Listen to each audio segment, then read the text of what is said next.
پاک دامن رہا جائے، پردے کا اہتمام کیا جائے، عورتوں پر نظر نہ پڑے اور عورتوں کی مردوں پر نظر نہ پڑے، یہ بہترین چیز ہے۔ حضرت علی کرم اللہ وجہہ سے مروی ہے کہ حضور علیہ الصلاۃ والسلام کی مجلس میں ہم بیٹھے تھے، حضور علیہ الصلاۃ والسلام نے فرمایا تمہیں خبر ہے کہ عورتوں کے لیے سب سے بہترین چیز کیا ہے؟ عورتوں کے لیے سب سے بہتر کیا ہے؟ تو سب خاموش رہے۔ حضرت علی کرم اللہ وجہہ واپس آئے اور اپنی اہلیہ سے حضرت فاطمہ الزہرا رضی اللہ تعالی عنہا سے جا کر یہی سوال کیا کہ حضور علیہ الصلاۃ والسلام نے ہم سے یہ سوال کیا، سب خاموش رہے، اور حضور علیہ الصلاۃ والسلام نے بھی ہمیں آگاہ نہیں کیا، ہم نے بھی نہیں کہا کہ یا رسول اللہ ہمیں معلوم نہیں، آپ بتائیں۔ تو اس کا جواب آپ دیں کہ عورتوں کے لیے سب سے بڑھیا چیز کیا ہے؟ سیدہ فاطمہ رضی اللہ تعالی عنہا یہ لخت جگر ہیں نبی علیہ الصلوۃ والسلام کی، بیٹی ہیں نبی علیہ الصلوۃ والسلام کی۔ کہنے لگی علی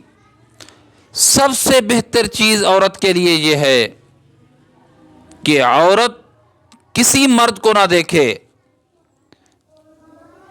اور عورت اپنے آپ کو اتنی ڈھانپ کے رکھے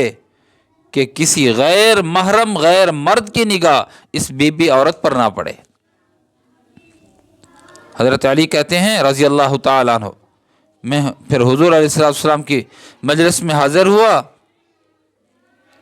تو میں نے وہی سوال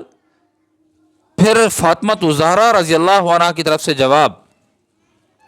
حضور کو دے دیا کہ رسول اللہ آپ نے ہم سے سوال کیا تھا، ہم جواب نہ دے پائے، میں نے جا کر اپنی بیوی سے جو آپ کی لخت جگر ہیں ان سے جا کر میں نے یہ سوال کیا تو انہوں نے یہ جواب دیا ہے کہ کوئی غیر محرم اس عورت کو نہ دیکھ سکے اور یہ عورت کسی غیر محرم کو نہ دیکھ سکے۔ تو حضور علیہ الصلوۃ والسلام نے فرمایا ہاں فاطمہ تو فاطمہ ہے، فاطمہ تو میرا جز ہے، فاطمہ تو میرا جز ہے۔ اتنی اہتمام ہو اے میری بیٹیو، اتنی اہتمام ہو پردے کا کہ تمہیں کوئی دیکھ نہ سکے، اور تم اپنے آپ کو اتنی پابند کر لو کہ تمہاری نگاہ بھی غیروں کے لیے نہ اٹھے۔ یہ چیز عورتوں کے لیے سب سے بہتر